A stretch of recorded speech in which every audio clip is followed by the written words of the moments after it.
नमस्कार, स्वागत है आप सबका मेरे यूट्यूब चैनल जॉब जानकारी एंड एजुकेशन में। तो इस वीडियो में हम बात करेंगे गणराज्य के बारे में कि गणराज्य क्या है, इसको समझेंगे, परिभाषा, इसकी विशेषता। तो आप वीडियो को अंत तक ज़रूर देखें और चैनल को सब्सक्राइब भी कर लें ताकि इस तरह के वीडियो आप तक पहुँचे। राजनीति विज्ञान का महत्वपूर्ण टॉपिक मेन पॉइंट जो है टॉपिक है उस पर वीडियो बना रहा हूँ तो वो आप तक पहुँचे। और NEP 2020 अर्थात न्यू एजुकेशन पॉलिसी 2020 के अंतर्गत जो है नए 2 सब्जेक्ट पढ़ रहे हैं, जिसमें एक है GE और एक है BSc। तो जी में क्या है कि जैसे BA वाले को छोड़कर दूसरा संकाय वाले हैं, जैसे अपना B.Com हो गया, BSc हुआ या फिर अन्य जो है वो BA का कोई सब्जेक्ट ले रहे हैं। तो मान लो अगर राजनीति विज्ञान ले रहे हैं, राजनीति विज्ञान से कोई भी सब्जेक्ट इसके अंतर्गत जो आता है, जैसे राजनीतिक सिद्धांत का परिचय, तो उसमें भी एक गणराज्य पढ़ेंगे तो उसके लिए काम आएगा।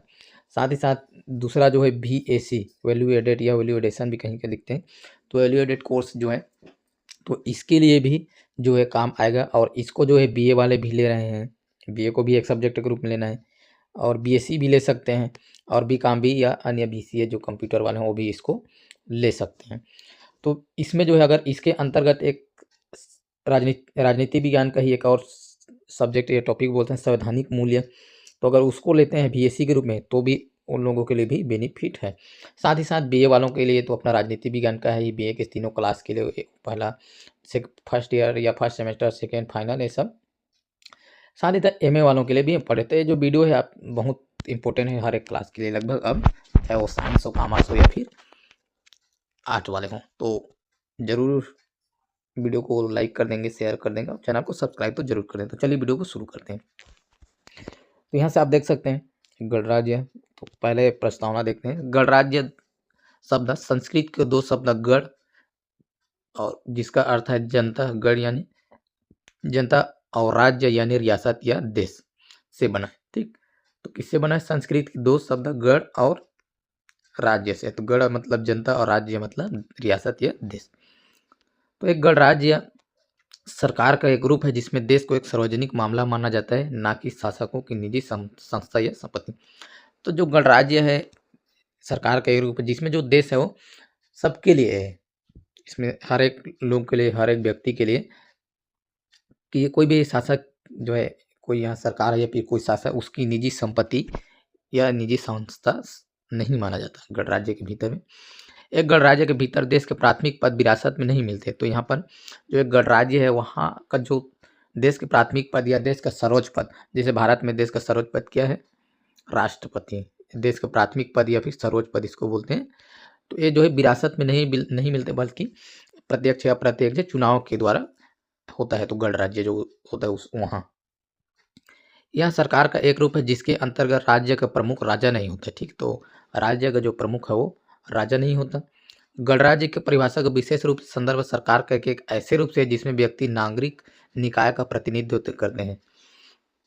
तो जो गणराज्य है वो सरकार के एक ऐसे रूप है जिसमें जो आम जनता भी है वो जो है जो चुनाव होता है उसमें भाग ले सकता है या फिर चुनाव का प्रतिनिधित्व कर सकता है, या फिर देश के जो राजा हैं यानी कि राष्ट्रपति, देश के जो सर्वोच्च पद है वहाँ तक जा सकता है और संविधान के तहत विधि के नियम के अनुसार शक्तियों का प्रयोग कर सकते हैं। और संविधान ने जो उसका नियम दिया गया है या फिर जितने शक्ति दिया है तो उस संविधान के जो नियम है उसके तहत जो कानून है उसका प्रयोग कर सकते हैं।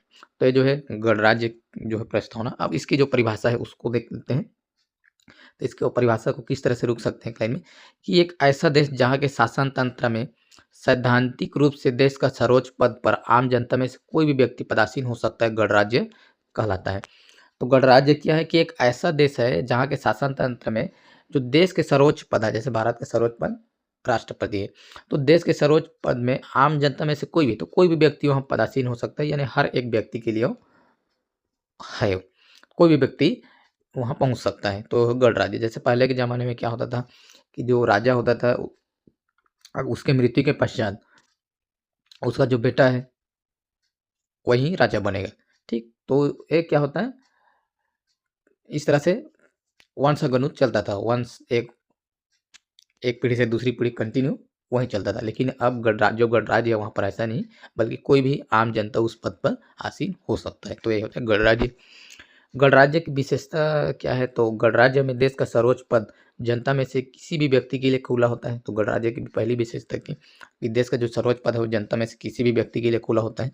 गणराज्य में राजा वंशानुगत नहीं होता बल्कि जनता द्वारा चुना जाता है। जैसे अभी बताया कि जो गणराज्य में जो राजा है या देश का सर्वोच्च पद है वो जो है वंश अनुगत नहीं होता, अर्थात राजा है तो उसका बेटा ही राजा बनेगा, ऐसा नहीं, बल्कि जनता द्वारा चुना जाता है। अगला है गणराज्य में नागरिकों को यहाँ कहने का अधिकार है कि उनका समाज कैसे संचालित होता है। जो गणराज्य में नागरिक जो है यहाँ कह सकते हैं कि उनका समाज जो है कैसा संचालित होता है। पहले जो है राजा महाराजा होते थे, इस तरह से आवाज़ नहीं उठा सकते थे, कुछ भी नहीं बोल सकते थे। राजा जो बोल दिया उस हिसाब से सबको रहना पड़ता था। गणराज्य में न्याय, समानता और स्वतंत्रता का आश्वासन दिया जाता है। तो इसकी क्वालिटी। उसके बाद अगला जो है गणराज्य में शक्तियों का पृथक्करण होता है। तो जो गणराज्य होता है वहाँ पर शक्तियों का पृथक्करण होता है। और अगला जो है इसकी विशेषता, गणराज्य में कानून के समक्ष सभी लोगों की समानता होती है। तो गणराज्य में जो कानून है उसके अनुसार जो सभी लोग समान हैं।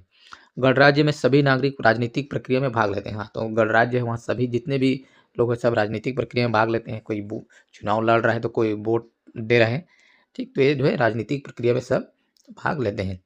गणराज्य में बनाए गए कानून और नीतियाँ जाति, वर्ग, लिंग, जातीयता, संस्कृति आदि से परे सभी के लिए होती है। तो गणराज्य में जो कानून बनाए हैं या नीति बनाए हैं वो नहीं देखते कि ये कौन सी जाति है तो इस जाति के वर्ग को नहीं मिलेगा, ऐसी नहीं है। या कौन से वर्ग है, महिला है, पुरुष है या अदर जो भी लिंग है, तो ये नहीं देखते कि संस्कृति क्या है। तो ये सबसे हट के या सभी वर्गों के लिए जो वहाँ के कानून है, वहाँ की नीति है, ये उनके लिए होती है। तो ये हुआ गणराज्य की 8 इम्पोर्टेंट विशेषता और परिभाषा और प्रस्तावना। तो फिलहाल इतना ही इस वीडियो में। वीडियो अच्छी लगे तो लाइक कर देंगे और चैनल को सब्सक्राइब जरूर कर दें। वीडियो को शेयर भी कर देंगे और वीडियो को पूरा देखने के लिए बहुत बहुत धन्यवाद।